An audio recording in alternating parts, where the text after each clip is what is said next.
Hi guys, I wanted to start off with a little bit of Party Light Care 101. A lot of people ask a lot of questions all the time about how is the best way to do certain things with my wax. One of them is, what's the best way for me to get the wax out of my warmer? Now, I can tell you that you don't want to put it in the freezer, okay? If you put it in the freezer and pop the wax out, it will work. However, it can crack the glaze, especially on something like this. And I know I am super clumsy, guys. I drop stuff all the time, and a lot of things are not available as replacements.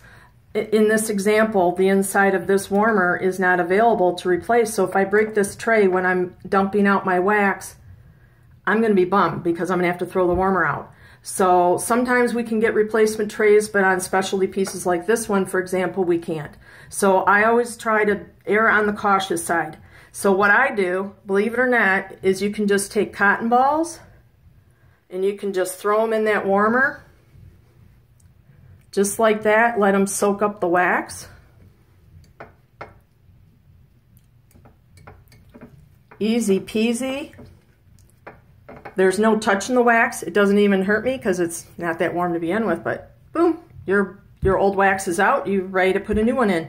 So there's a tip of the day for your warmers. Okay, another tip. As some of you may or may not know, our tea lights liquefy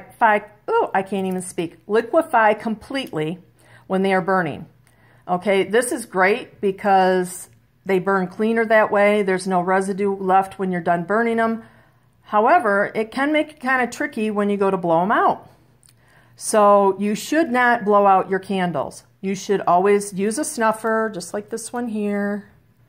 And you should always snuff it out, just like that, so that that wick does not move. You do not want to get your wicks off center. If you get them off center, the candle won't burn right. So it's really important to make sure that you use your snuffer, and I believe they're $15 and they are available. So keep that in mind if you do not own one.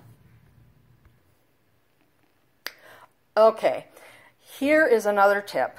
I have one of our glow light jars. They're really cool because the wax glows all the way from top to bottom, and no other candle does that. It's really neat. However, I have intentionally done some things wrong with this candle just to show you the right way to do it. So if you look real close, you can see that I've left my wick super long.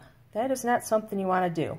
I've also blown out my candle before it liquefied all the way across a couple times, and you can see the residue that's left on the one side. Our candles are actually made to liquefy completely across the entire candle.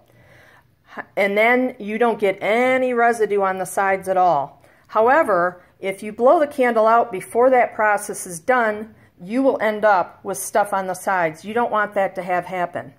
The other thing that you'll have happen too is, if you guys, I don't know if you can see it, let's see if I can get it at the right angle, right about there. Can you see that large ball that's on the end of this wick right here? You don't want that, because that will create more soot.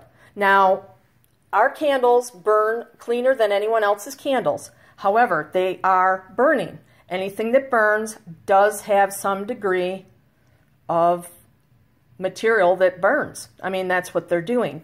However, we are all cotton wicks. They have a food grade wax mix, their own special formula that they use that does not give you the black on the sides of your jars, but you have to keep your wicks trimmed, and you have to burn your candle properly. So there's another tip. So I'm going to show you as I use my snuffer to put these out, just like this. Oh, it came back up. There we go. So in this case, what you would do is you simply go in there and you take that ball off, and then you just take a little bit of that wick off, just like that, so that's shorter, and then you'll have a perfectly clean burning candle. So there's another tip for you.